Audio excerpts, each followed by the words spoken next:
All right guys, in this video we're going to talk about the water pump issues I was having with my Honda BF90D, and just kind of go through all the things that I went through with troubleshooting some of those water pump issues. After I replaced the water pump with a new basic kit, I went ahead and replaced the entire, did the full kit, which is a different part number, and that fixed the issue. But I wanted to show you what I did from sort of start to finish and some of that troubleshooting that I went through, and hopefully this will help you out if you're having similar issues or something along those lines, and give you some ideas to how to fix it. So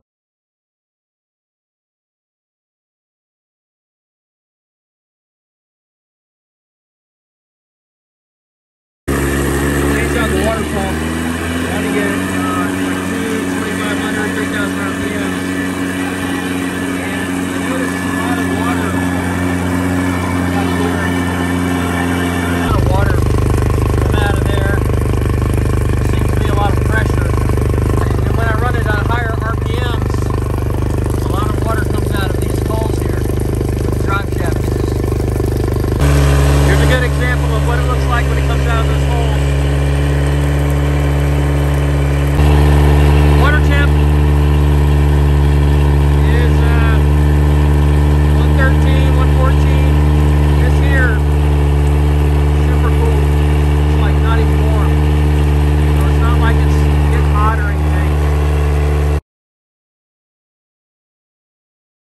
All right guys, I took the lower unit off again, taking a look at this water pump area, and the new kit that I put on, and this is again trying to figure out what's wrong with it. Everything looks absolutely normal.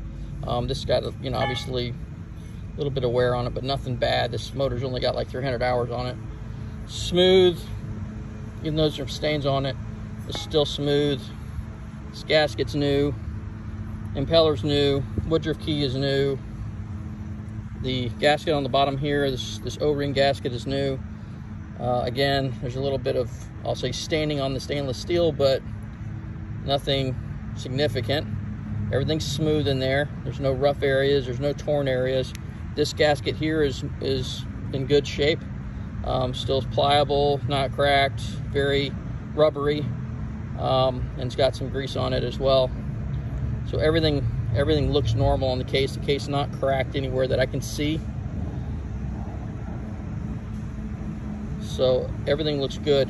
And I know this is making a good joint because there's water flow throughout the motor. It's not overheating, good P, all of that stuff. So on the motor, or the lower unit itself, nothing is cracked here. The seals were good as far as the gaskets go. It was making a good seal. But one thing I did notice that may be causing this issue, if there's a lot of water pressure, I can see where water could potentially flow out of this crack here and up the shaft and out those holes that we were looking at. So I could see that happening potentially if there's so much water pressure in here, just so much water sloshing around that it just has nowhere else to go, so it would potentially come out of the top here. So, you know, is that normal? I don't know. There's no seal here, of course.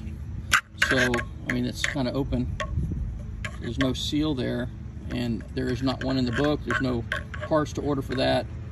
So, yeah, it doesn't seem to be leaking anywhere.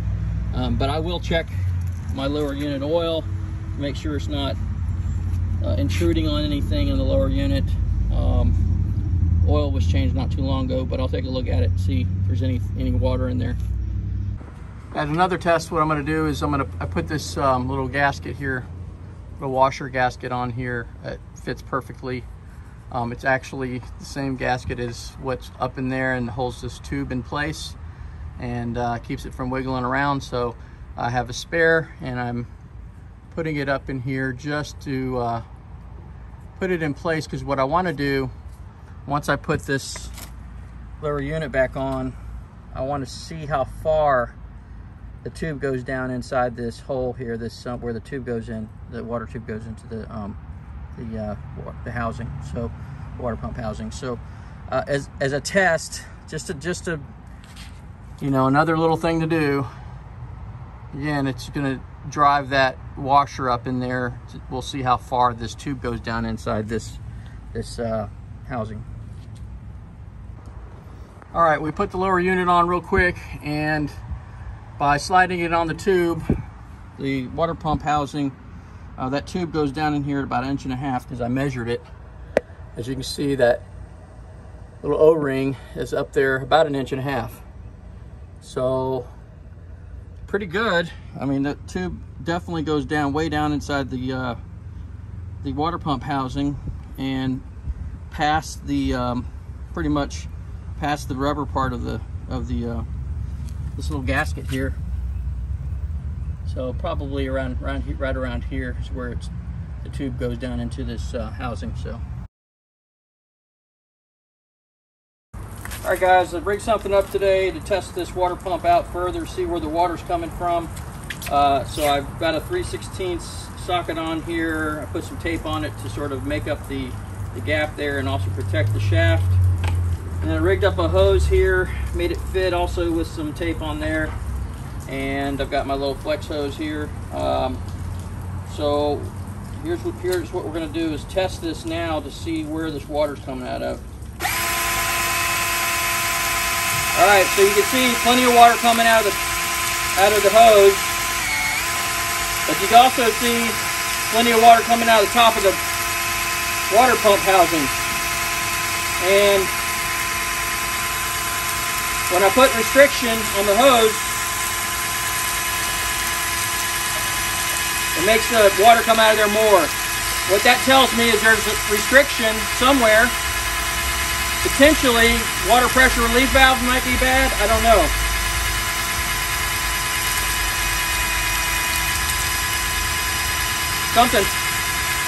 Something's going on, so I have to check out the water pressure relief valve. That's my next step. All right, guys, remove the water pressure relief valve. Everything looks normal in there. I've got a little bit of gasket maker on the outside there, but that's not going to impede anything or cause any restriction.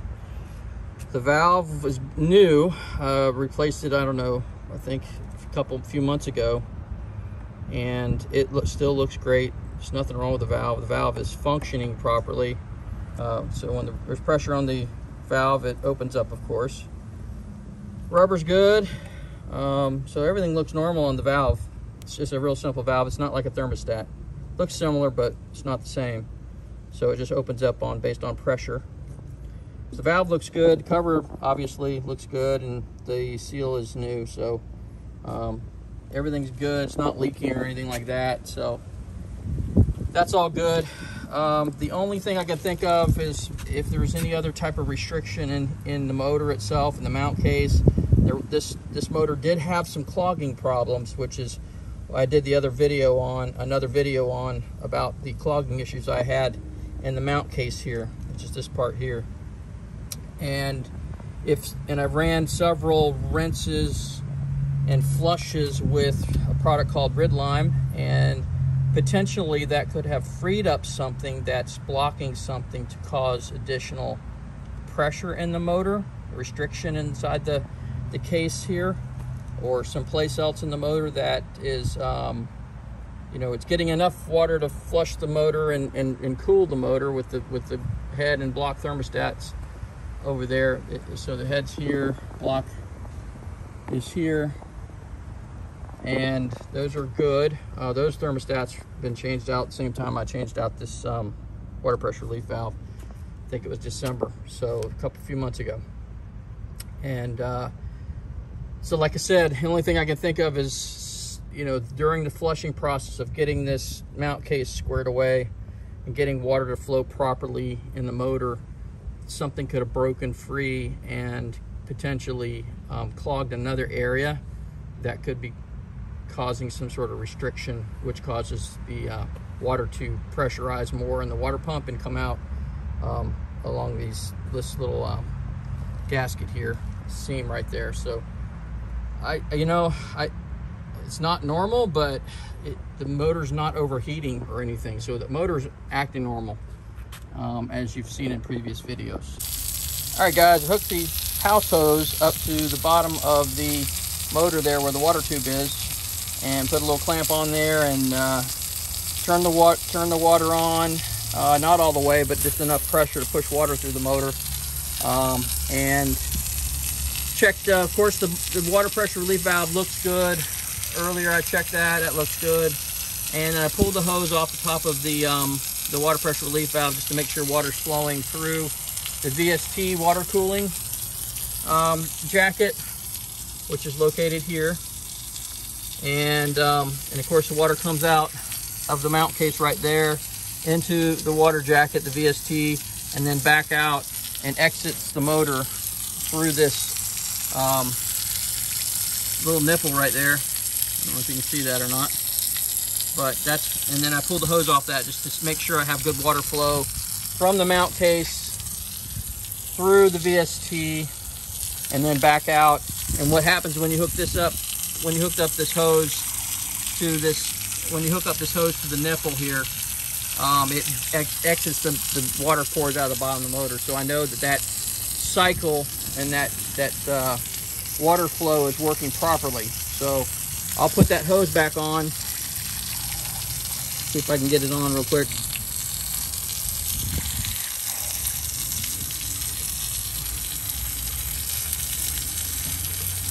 All right, so once I hook that hose up,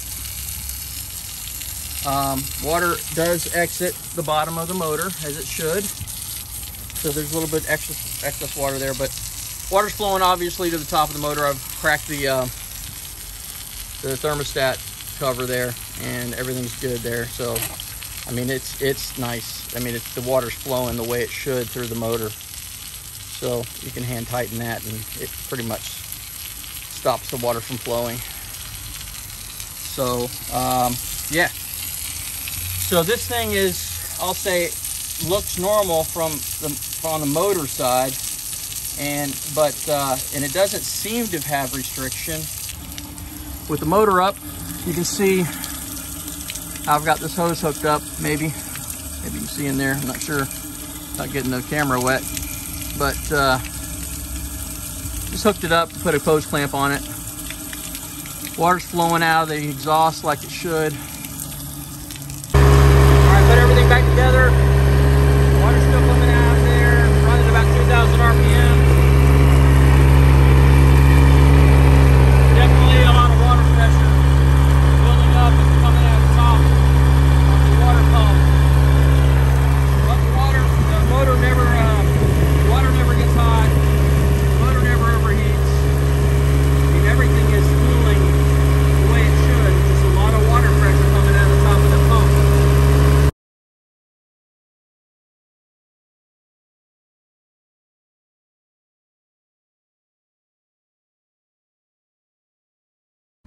All right, guys, continuing on with our troubleshooting. We're going to go ahead and replace the water pump with this water pump kit. It's a full kit we're going to put into it today.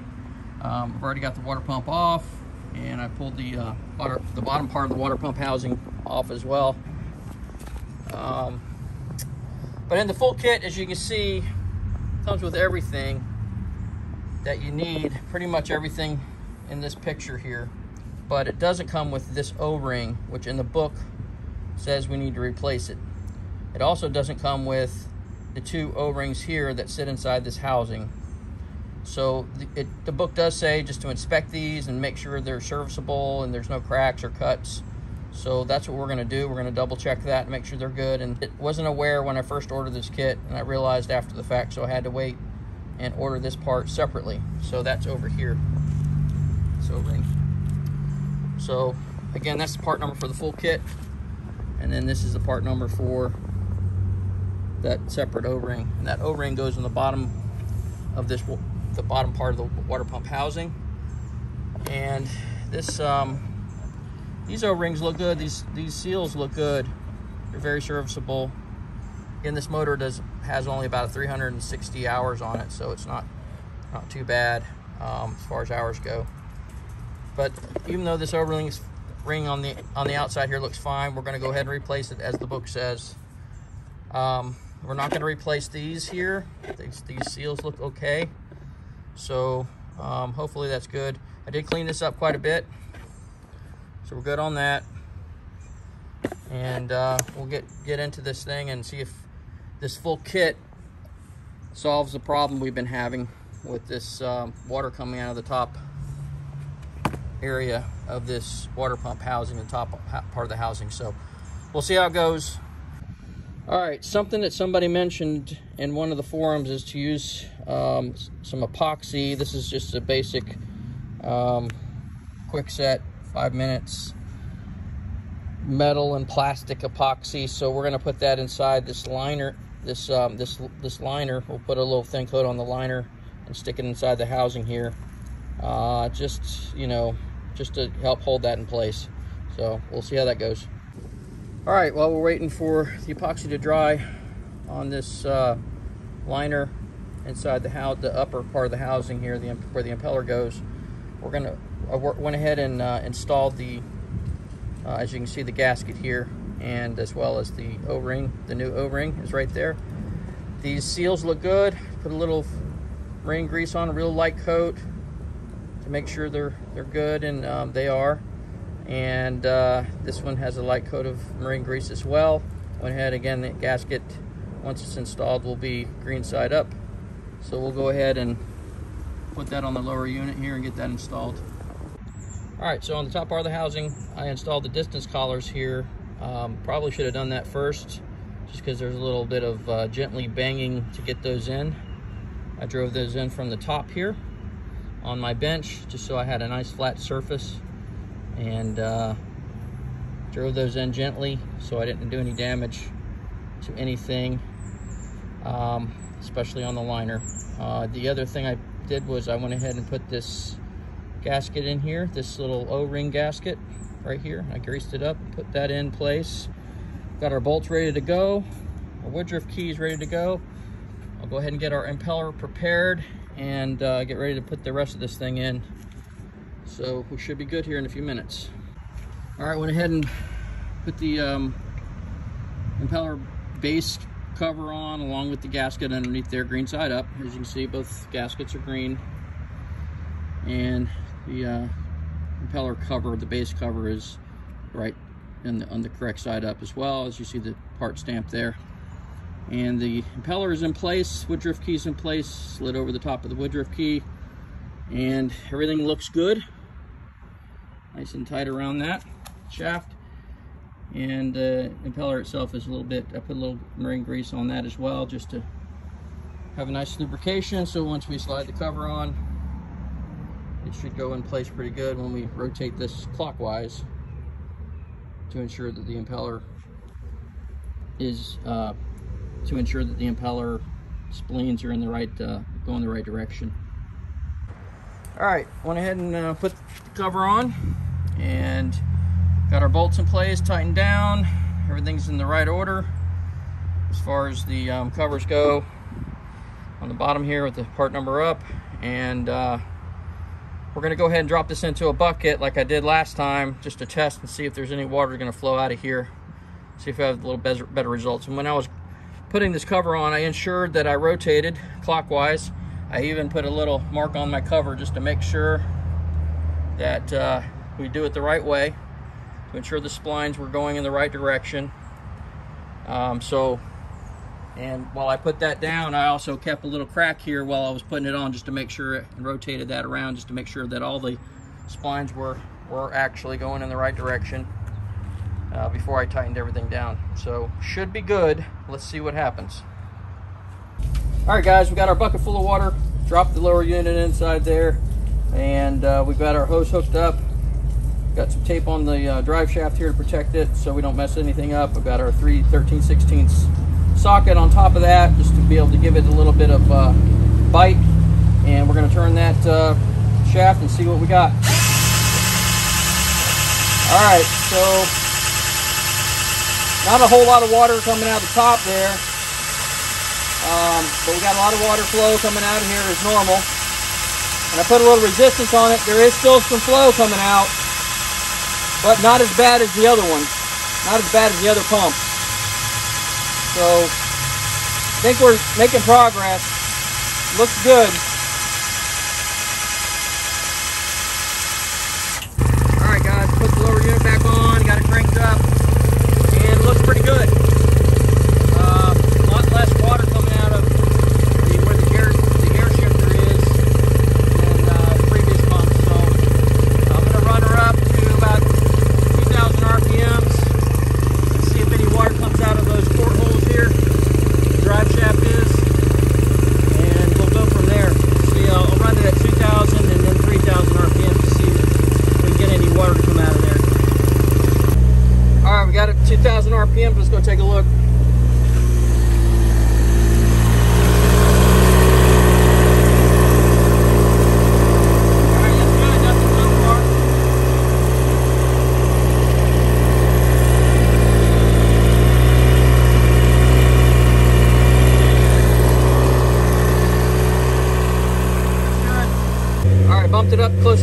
3,000. Let's see what it looks like.